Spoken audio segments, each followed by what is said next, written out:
We often hear that autistic children need to learn functional play. But is functional play is really the only right way to play? Before we can answer that question, we need to understand what is the actual purpose of play. As a special education teacher, I see functional play written as a goal in children IEPs all the time. And of course, it absolutely has value.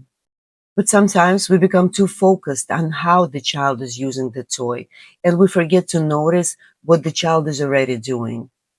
Imagine a child who's lining up the cars. With functional play in mind, we sit next to him and immediately we try to change the activity. Oh, look, the car goes vroom, vroom, vroom.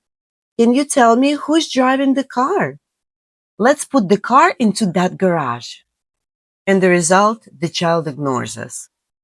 But what if instead we sit right beside the child and try to line up one car also?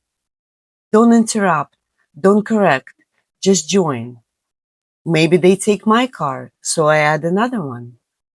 Or I deliberately put mine in a wrong place. They move it, I smile, then they smile. Now we have a little game, and I change the pattern slightly. Then I wait and see what they do. So think about what could be happening here. Now we're noticing each other, we're communicating, we're building shared attention, we're practicing flexibility. And most importantly, we're enjoying an activity together. And look what happened. I didn't have to take the child interest away to create development. I used their interest to create a doorway to connection. So when I see an autistic child spinning a toy, lining up, or sorting something, I don't want my question to be, oh, how do I stop this and make it functional? I want to understand what is the child getting from this and how can I enter it? Because maybe the goal isn't to get the child to play our way.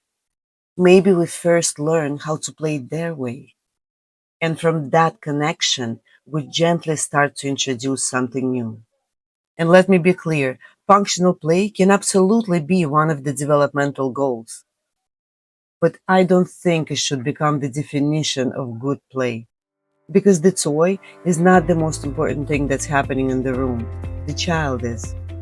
And what we are building with that child, which is connection, communication, flexibility, shared attention, problem solving, confidence, and joy. And those are the things that matter. And sometimes the most powerful thing we can do is not to teach the child how to play correctly, but to become curious enough to understand how they're already playing. Because using the toy correctly isn't the goal, the relationship is. Have you ever joined your child's unusual play instead of trying to change it? I'd love to know what happened. Thank you for watching.